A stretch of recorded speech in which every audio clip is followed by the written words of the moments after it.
The last lecture of this series is about EM resolution. So again, I have borrowed this presentation from a presentation like a couple of years ago, and so it is not totally up to date, but it contains the main ideas. So let's see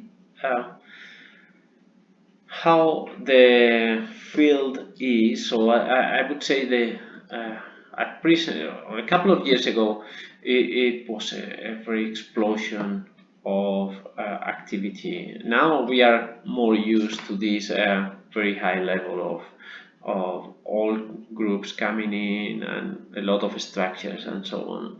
And yeah, so the number of maps deposited, we know that they are growing very quickly, and the resolution is going down. And why we care about the resolution is because we are interested in knowing the atomic composition, the atomic or the location of each one of the atoms within the macromolecule.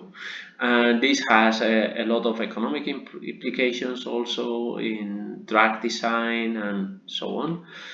And there was this paper in which the two barriers that were traditional for CryoEM, that was structures below 100 kilodaltons and crossing this 2 angstrom resolution barrier, 2 angstrom resolution limit, they were broken. And nowadays I wouldn't say, well, below 2 angstroms there are a number of structures, and below 100 kilodalton there are also a few structures. It is not regular that we achieve this every time we try, but now there are some. Okay, so but what is this 2 angstroms resolution? And the 2 angstroms resolution, the presentation is really technical, but I will skip many of the details. Just I will highlight the main consequences for a practitioner. So well, this 2 angstrom resolution is at the surface of the problem. So if you look at, well, the surface temperature of the sun is 6,000 degrees, but in the interior you have 20 millions. So the interior of the 2 angstrom resolution, so this number is really hard. But let's see the surface at least. So the Fourier correlation is the correlation of two bandpass filter volumes. So you have two volumes, you bandpass filter with a very narrow filter, so that you include just a shell of coefficients, and you compute the correlation, the standard correlation, Pearson correlation between the two bandpass filter volumes. And this correlation goes between -1 and 1. Typically it goes for us between 1 and it drops to 0. But there are a number of issues with this. That is, for instance, what should be the threshold? So the threshold could be this 0.5 that was traditionally taken. Now it is much more common to have the 0.14. Actually, I would say that is not the so interesting part of the FSC. So the FSC is a random variable in itself, and then we are looking at the region where this random variable is more meaningless. So we want the region in which the Fourier correlation is high, not the region in which the Fourier correlation is low. So we should care that not that this cross occurs as far as possible, but that this curve is as flat as possible and then it goes down. Okay, so yeah, so I'm skipping all this interpretation of the Fourier correlation, and yeah, so And yeah, there is a problem with the Fourier correlation, that it is invariant to any isotropic non-vanishing filter. So if you apply a filter that for all coefficients in the same shell they are multiplied by the same number, the Fourier correlation is insensitive to that. So that means that you can arbitrarily change the volume in isotropic ways and the Fourier correlation doesn't notice. And this applies to low-pass filters, for instance, but it also applies to sharpenings. So if you do a B-factor correction, for instance, of your structure, the Fourier correlation is unable to see whether there has been any improvement of the resolution, despite the fact that the appearance of the reconstructed volume is rather different. So the Fourier correlation and the signal-to-noise ratio, they are very much connected. So actually, I would say in the beginning there was the signal-to-noise ratio, and then the Fourier correlation is just another manifestation of the signal-to-noise ratio. So signal-to-noise ratio is this concept that you have a coefficient that is above the level of noise, and so the level of noise, let's say it is 1, and the signal-to-noise ratio is the ratio between how much amplitude you have at a given frequency for your signal with respect to how much energy you have coming from noise. And well, this is again very technical, but there are a number of consequences. So there has been a curve that were proposed some years ago for taking the for measuring the resolution. So you had the Fourier correlation, and then there was a curve that was the supposed Fourier correlation expected if you have just noise, this 3 sigma curve. And the problem with this 3 sigma curve was that that curve was obtained after a Gaussian approximation of another distribution, that is the F-Snedeker. So that is, and actually that is not it was not just a single curve, but we should consider the full distribution. And this 3 sigma was actually a proxy for hypothesis testing. So what it would be much better to pose the problem as an hypothesis test rather than just a threshold problem. And actually there has been a paper recently by Carsten Sachse where he poses the local resolution measured by the FSC with hypothesis tests, and I think that is really a much better approach than just choosing a threshold. And there are some other important messages here. For instance, this is one. So you probably have seen this relationship between the signal-to-noise ratio and the Fourier correlation. This one, or the one in which the Fourier correlation is solved as a function of the signal-to-noise ratio. But this relationship was obtained after a number of assumptions. The first one was stationarity. So stationarity means that the local statistical properties do not change over space. And we have a macromolecule, so the local mean is changing, the local variance is changing. So we are violating this assumption.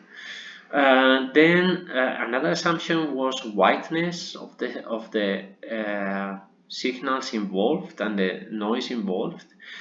And whiteness, we don't have a whiteness either. So whiteness means you have the same energy at all frequencies, but we have a macromolecule, we have the CTF, we have missing directions, and so we have a local autocorrelation. So the whiteness also implies that a pixel or a voxel and the nearby voxel are totally independent. So we are violating by large these assumptions. Also, that the background is zero mean, but so that there is an assumption that the signals involved are zero mean. So the background fulfills this assumption, but not the macromolecule. And then these relationships, they were studied in real space, and we are making our studies in Fourier space. So this relationship is not the origin of this relationship. We are largely violating the assumptions, and there are many other considerations that is, well, after, you see, a bit of mathematics, but at the end this relationship is approximately true after a Taylor approximation of order 0, which is a huge approximation. But under this approximation, it is relatively true for the signal to noise ratio in the shell, not for the one, not for the whole macromolecule. So for only those coefficients in the shell, and it comes after a Taylor approximation of order 0. So this relationship, there is for sure a relationship between the two, but the analytical form of that relationship is unknown.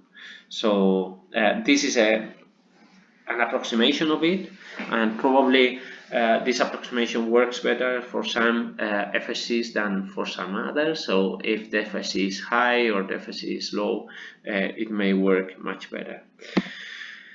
And yeah, so an important message for this is this relationship that is at the core of all the thresholds is only approximate, and after a very strong simplification. So we shouldn't take all these thresholds like written in the stones.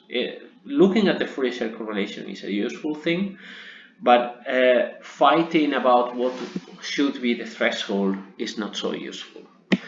I would say that as long as we all use the same threshold, that's fine, and so we are all now reporting 0.14, that's fine, but otherwise we shouldn't fight too much about what is the right threshold for cutting the FSC.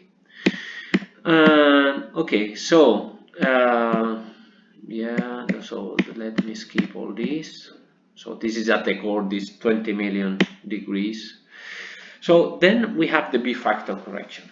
So the B factor correction, what it does is that we have some decay of the energy of the Fourier coefficients over frequency, or over frequency squared. So this is just a compression of the frequency axis, and then a line is fitted to this decay, and then it is compensated so that you make it approximately flat. And there have been several reasons for doing this one. One of the reasons that was claimed why we should do this is that it is supported by Wilson statistics, but Wilson statistics actually makes again a lot of assumptions that are largely violated by macromolecules, and one of the most important ones is that the atoms in Wilson statistics are supposed to be randomly distributed within the unit cell, and a macromolecule is everything but a random distribution of atoms. And also Wilson statistics is assuming infinitely thin atoms, so yeah, but there is some truth in that is B factor, even in the assumption, with all these assumptions, but B factors can be related to thermal vibrations, and we know that we have thermal vibrations in the microscope and in the sample, and we have them because at any temperature that is not zero we have thermal vibrations, but also because they were originally moving in solution at room temperature, and then they were frozen. So the thermal vibrations, each one of the macromolecules in the solution had an independent movement based on the particular vibrational state of at that moment.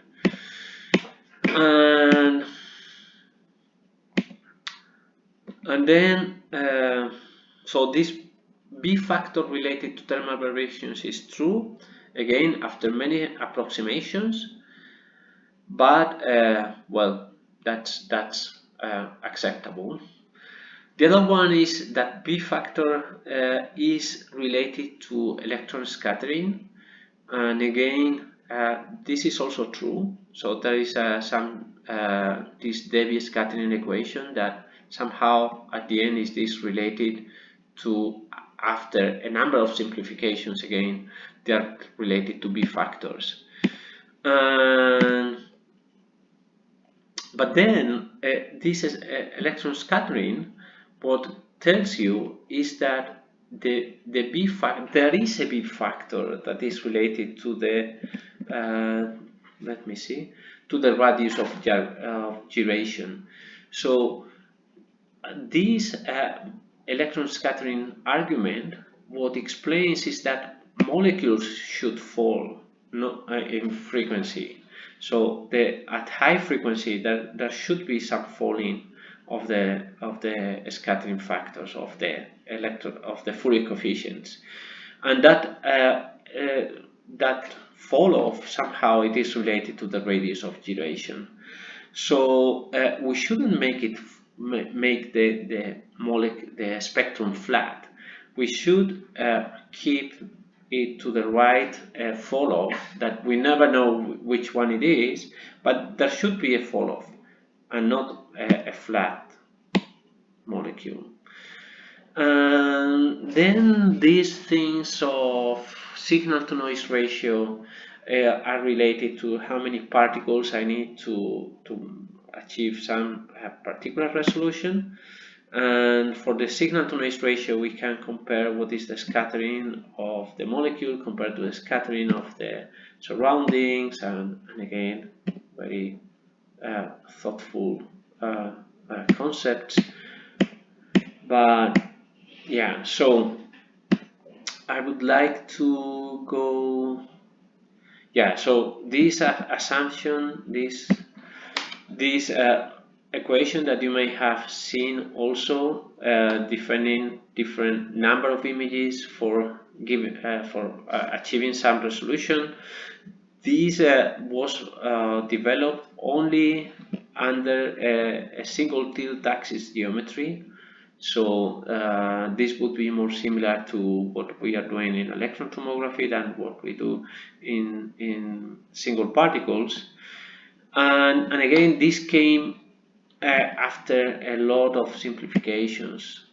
And there is well, this could be kind of expanded version of that formula, and you see that well, it is much more complicated. It depends on what is the surrounding, what is the diameter of your molecule, what is the signal to noise ratio at the origin, and so it depends on many things, and ice thickness, molecular weight, molecular shape, microscope voltage. So the formula is not as simple as this one, and again, this formula comes only after many simplifications. So we should be careful with the use of all these formulas. And this is not a formula, but an experimental verification of what is the relationship between those. And what we see is that it is more than linear. So the resolution that the number of particles that you need to achieve a particular resolution is depends at least exponentially with the resolution that you want to achieve, and this has been verified a number of times experimentally. So the relationship between resolution you want to achieve and the number of images is not really linear. And then, yeah, resolution is local, so we have already introduced this concept in previous lectures. So all the resolution we can measure with the FSC is something global, and it tends to be, especially the 0.14 threshold, so it tends to be the best resolution of the best voxel. So some of voxels may have that resolution. So for instance, the FSC here would probably tell you a resolution of about 4.5 angstroms, but it is only a region of the reconstruction that has this resolution. All the rest, there is a much lower resolution. And actually there is a very interesting connection between the uncertainty principle and the resolution measurement. So uncertainty principle would tell us in this context that we cannot determine absolutely the resolution and the location of that resolution. So we cannot know as the resolution gets larger and larger, worse resolutions, I mean, the localization of that number is less precise. So again, we should take all these numbers with care. And there have been other approaches, so there have been some approaches based on these second order Hermite polynomials with Gaussians, kind of directional steerable filters, or we proposed the use of monogenic signals to measure this local resolution. And what we have seen is that there are significant differences between different methods. So the local resolution reported by ResMap and the local resolution reported by MonoRes, they're not always the same. And in some cases, we have seen that maybe ResMap was overestimating. In some other cases, probably you can find regions in which we are overestimating. Especially MonoRes, it doesn't go well with high-res, because high-res removes a lot of noise, and MonoRes relies on the comparison with the noise distribution, and then it tends to overestimate the local resolution. But yeah, so there are different ways, and also the resolution is not only local, but it's also directional. So that means that at different places and different directions, the resolution may be different. So an important consequence of this is that this number that we are saying that my reconstruction is better than 2 angstrom resolution is a too strong simplification. So we are going from an extremely rich concept, that is this tensor of resolution, where things depend on space and depends on directions, to just a single number. So this single number should be taken with care. And the concept of directional resolution is also helpful to identify pathologies in the map. So the directional resolution can tell you, the distribution of directional resolution can tell you pathologies in the angular distribution just looking at the map without having access to the particles and their angular assignment. And can also tell you about the slope of the radial averages of this directional resolution in different directions. And so these radial averages can tell you how much uncertainty you have in your angular assignment, in angles, in the shifts, and whether you are limited by number of particles. So they tell you already a lot of information. And we have extended the local resolution tools for electron tomography. And you have the paper, I don't have the citation here, but if you look for Vilas and Sorzano and Carazo, you will find the Monotomo paper. And we were not happy with some of the features of all these local resolution tools and the Fourier shell correlation. One of them was that they are insensitive to B-factor corrections, for instance, and also that sometimes, another problem of the Fourier shell correlation is that if you make the same mistake in the two halves, this mistake is very consistent, so the Fourier shell correlation is high. So sometimes you look at the volumes and you see that this region, no matter what the Fourier shell correlation is saying, this has much less or much more resolution. And that is so because you have a trained eye and you can identify that, for instance, an alpha helix at 1 Elson resolution looks like this, at 1.5 looks like this, at 2, 3, and so on. So you have a trained eye and you recognize what are the features that you see for macromolecules at different resolutions. And so we thought that training a neural network to predict this, the low-pass filter that a helix or a structure in general has suffered was a good idea.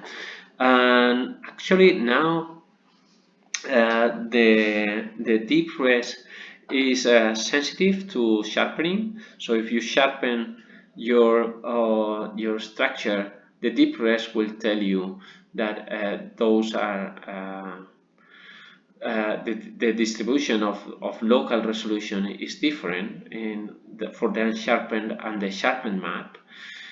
But also it gives you a tool to detect over-sharpening. So over-sharpening, because now all the tools have their own drawbacks. So the drawback of deep res is that it can be fooled by over-sharpening. So if you over-sharpen your volume, then deep res will tell you have a higher resolution. But then now by comparing deep res with the block res, for instance, block res as a local resolution tool. So now you can detect when you have similar distributions. So you can detect at which point I am over sharpening. And we have found this comparison between two different local resolution tools very, very useful to perform B-factor corrections. And once you know the local resolution, you may think of ways of trying to recover then the resolution or the information underneath. And so you can, if you know what, so you know the local resolution, so you may make the assumption that there is an ideal volume that has been filtered by this local resolution locally, or by a low-pass filter with this local resolution locally, so that it produces the map that you are observing. But then if that is your model, you can invert that process, and we call that process local Deblur. And we show in the paper of local Deblur that it has different features from the ones of B-factor correction that are present in Relion or in Phoenix. They also have a B-factor correction, and the way to choose the B-factor, each one has its own rationale. But what we show is that the local correction produces much better results, especially at those areas where you have illy defined regions. And there have been some other approaches to define local resolution. This is a kind of qualitative resolution approach in which they classify each one of the regions into low, medium, or high resolution. And I find this approach actually rather interesting, because if you cannot trust the number just as a number, and I would say all you can say about a map is this is high resolution, this is low resolution, this is medium, but you cannot trust this number so much. Like mine is 2.2 angstroms, yours is 2.14, so yours is better than mine.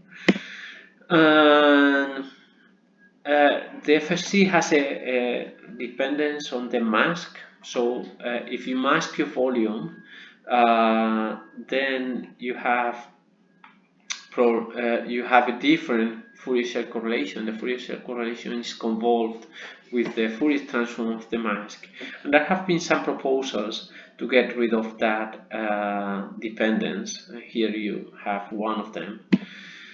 So in conclusions, there is nothing more practical than a good theory. So once you understand really the internals of the Fourier shell correlation and the way we measure resolution, you tend to take all these things more in perspective. So you don't trust so much these numbers. So you should be careful with all these small changes in the resolution that make you happy because you have the best number ever. And this best number, you should always keep in mind that is probably the best resolution in your map. So not the overall map resolution, but the best resolution of the best voxel. And resolution is actually a very complex concept. So it is local, it is directional, so that actually is a tensor, so that is what is represented there. So all this simplification of going from a very rich concept to just a number should be taken with care. And I wouldn't just as this was more from the technical presentation, but don't trust everything that is written in papers, even mine. So there are many assumptions, and at the end you look at the result. The result is catchy, so it is easy to understand, but very often you forget all the assumptions that have been made along the path, and then you may be violating those assumptions. So all these principles in all these things, especially with resolution, should be handled with very much care. So actually I like that approach of medium or high, low, medium resolution. That is actually something that makes sense. Paying attention to a very specific number doesn't make so much sense. So this would be all for the resolution, and this is all for the series, at least so far. So I hope you found it useful, and see you next time.